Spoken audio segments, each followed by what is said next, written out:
Halo semua, selamat datang di video pembelajaran mata kuliah AI and Data Analytics. Pada video kali ini, saya akan membahas mengenai visualisasi data dan cara untuk menampilkan data agar menjadi lebih menarik. Adapun materi pada video kali ini, yaitu mulai dari pengertian visualisasi data, komponen, fungsi, tipe, hingga software. Mari kita mulai dari pengertian. Menurut Kamus Besar Bahasa Indonesia, visualisasi itu memiliki arti pengungkapan suatu gagasan atau perasaan dengan menggunakan bentuk gambar, tulisan, peta, grafik, dan sebagainya. Dan juga yang kedua, artinya itu adalah proses pengubahan konsep menjadi gambar untuk disajikan lewat televisi oleh produsen. Nah, dari sini kita bisa melihat bahwa visualisasi itu berkaitan dengan gambar. Dan visualisasi data sendiri, definisinya adalah proses menggunakan elemen visual seperti diagram, grafik, atau peta untuk merepresentasikan data. Oke, jadi visualisasi data itu adalah bagaimana kita merubah gagasan menjadi suatu visual.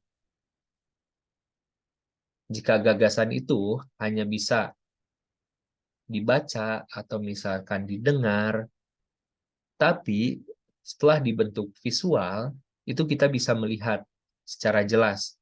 Karena konsep tersebut sudah berubah menjadi suatu gambar.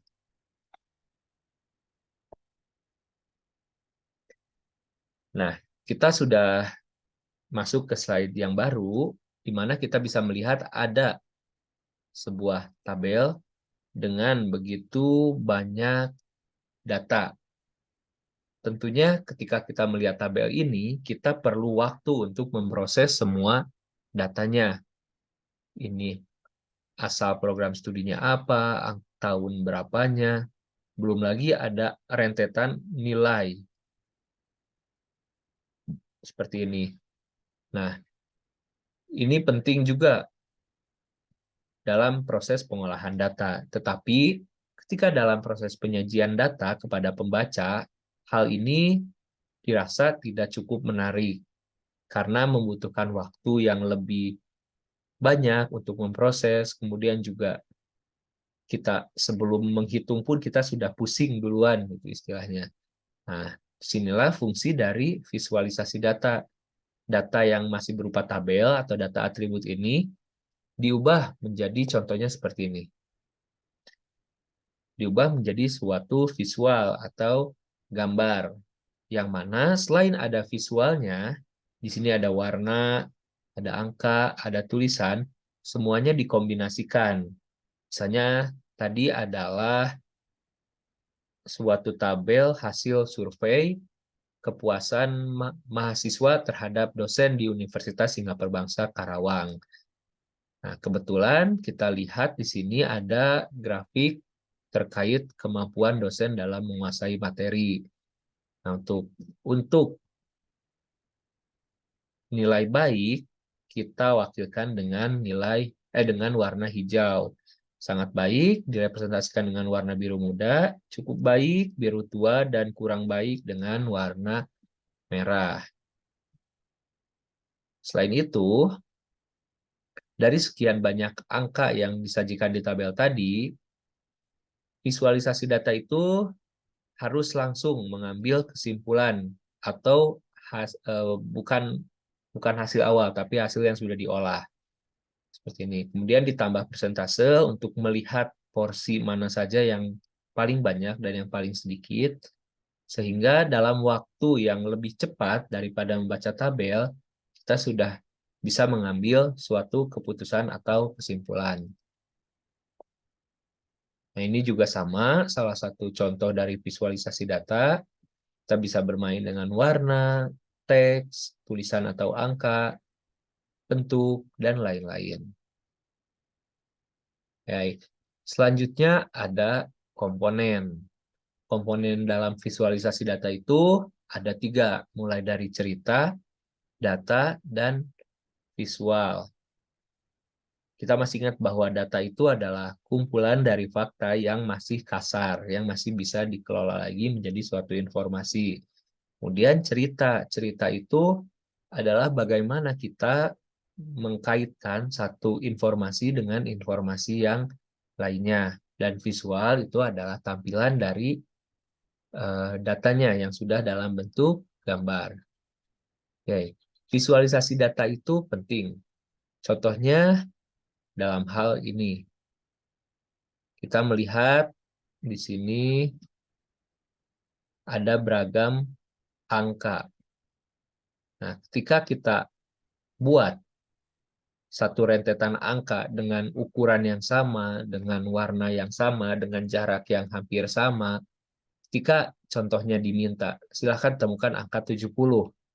Kita akan butuh waktu seperti ini. 170, 2, 3, 4, 5, 6, 7, 8. Dan kemungkinan terlewat pun sangat besar.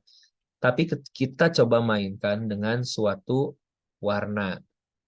Nah, ketika angka 70 kita khususkan warnanya dengan warna merah, tentunya ini akan membuat kita lebih cepat untuk menghitung jumlah angkanya. Itu jumlah nilai 70 ada berapa? 1, 2, 3, 4, 5, 6, 7, 8, 9.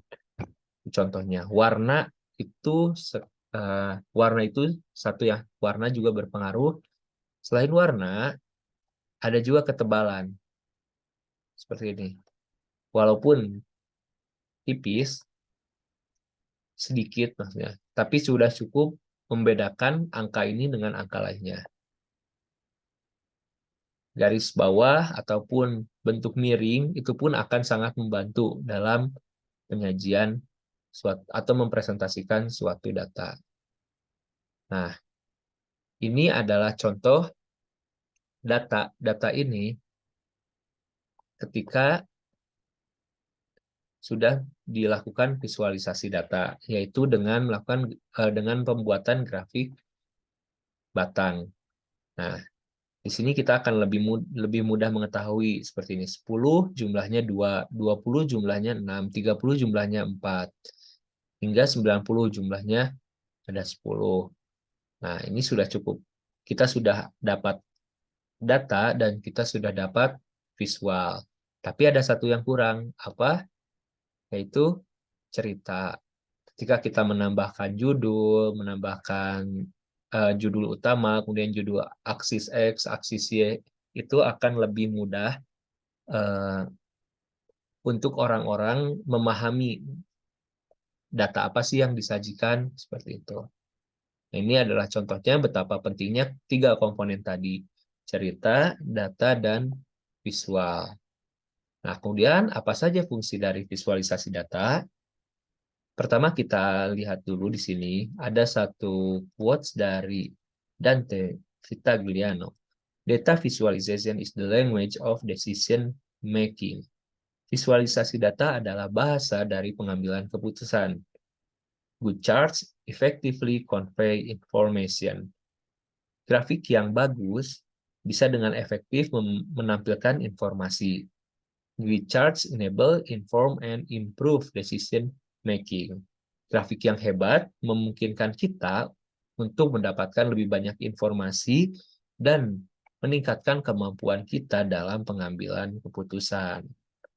Nah, sini ya. Jadi perbedaan antara good chart dengan grid chart. Kalau good chart itu cukup memberikan informasi, tapi grid chart itu bisa menambah insight untuk pengambilan keputusan. Nah, jadi fungsi dari visualisasi data ini adalah mempermudah komunikasi dan pemahaman, mempercepat pengambilan keputusan, memperkaya perspektif, dan mengidentifikasi masalah. Lanjut ke tipe-tipe visualisasi data. Tipe visualisasi data itu ada banyak sekali ya. Bisa lebih banyak dari apa yang ditampilkan pada slide ini. Tapi ini yang perlu kita ketahui. Yang pertama temporal. Ini jenis visualisasi data yang berkaitan dengan timeline atau garis waktu. Kemudian hierarki.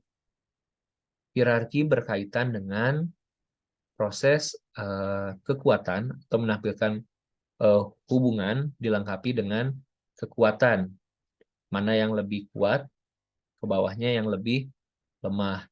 Kemudian jaringan, yang ini menampilkan hubungan juga sama, tapi biasanya lebih banyak. Jadi satu data itu bisa bercabang menuju data yang lain, yang membentuk suatu jaringan yang mirip dengan jaring laba-laba.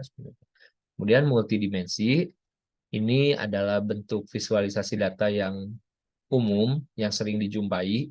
Contohnya seperti grafik lingkaran, grafik batang, grafik garis, dan lainnya. Kemudian geospasial, ini adalah tipe visualisasi data yang berkaitan dengan ruang yang ada di bumi, atau lebih singkatnya berkaitan dengan peta, seperti itu. Jadi mengandung unsur geo dan unsur spasial. Nah, untuk yang temporal, contohnya seperti ini, tidak perlu dijelaskan lebih jauh. Intinya kita bisa melihat perkembangan dari sesuatu. Misalnya di sini adalah grafik atau grafik yang menggambarkan timeline dari Sustainable Development Goals yang dimulai tahun 1992 sampai 2021. Biasanya dilengkapi dengan tahun, kemudian dilengkapi dengan event, ditambah juga dengan icon. Nah, ini sudah cukup untuk membuat suatu visualisasi data temporal yang sangat baik. Nah, ini juga sama, ada grafik, tanpa ada penjelasan apapun, kita bisa memahami grafik apa ini.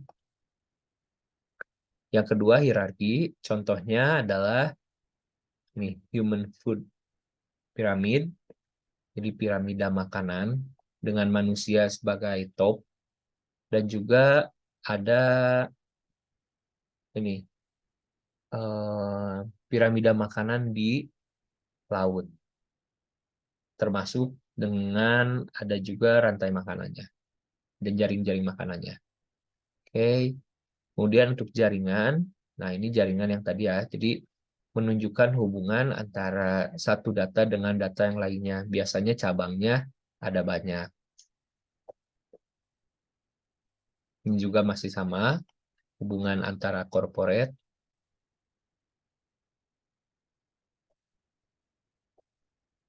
Kemudian ini ada multidimensi.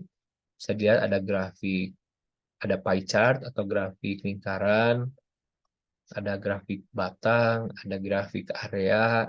Pokoknya sesuai namanya ya, multidimensi. Jadi banyak dimensi atau banyak bentuknya. Seperti ini contohnya. Nah, untuk geospasial, contohnya adalah seperti ini. Ada peta dunia, biasanya ditunjukkan perbedaannya dengan membedakan warna pada tiap area. Baik itu negara, provinsi, kota, sesuai dengan kebutuhan si datanya.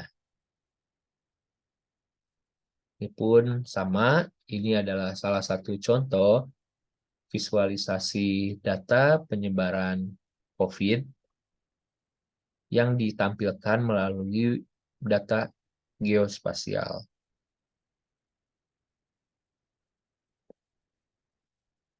Oke. Nah, sebelumnya itu adalah tipe-tipe dari visualisasi data. Untuk jenis-jenis visualisasi datanya akan kita bahas pada video yang lain. Nah, selanjutnya di sini ada beberapa software yang bisa kita gunakan untuk membantu dalam visualisasi data. Yang pertama, yang paling umum, itu adalah Microsoft Excel, kemudian ada Tableau, HubSpot, ClickView, Chartio, Sisense, Power BI, dan juga Databox. Oke, dari mata kuliah ini sendiri pun, kita akan mempelajari salah satunya adalah menggunakan Microsoft Excel dan bantuan visualisasi data pada Google Colab. Oke, nah itu saja presentasi dari saya terkait visualisasi data. Sebelum ditutup, ada quotes dari Ben A. Schneiderman. The purpose of visualization is insight, not pictures. Jadi tujuan dari visualisasi itu adalah insight atau wawasan, bukan sekedar gambar. Oke, jadi percuma gambarnya bagus kalau si pembacanya tidak bisa mendapat wawasan yang baru. Saja dari saya. Wassalamualaikum warahmatullahi wabarakatuh.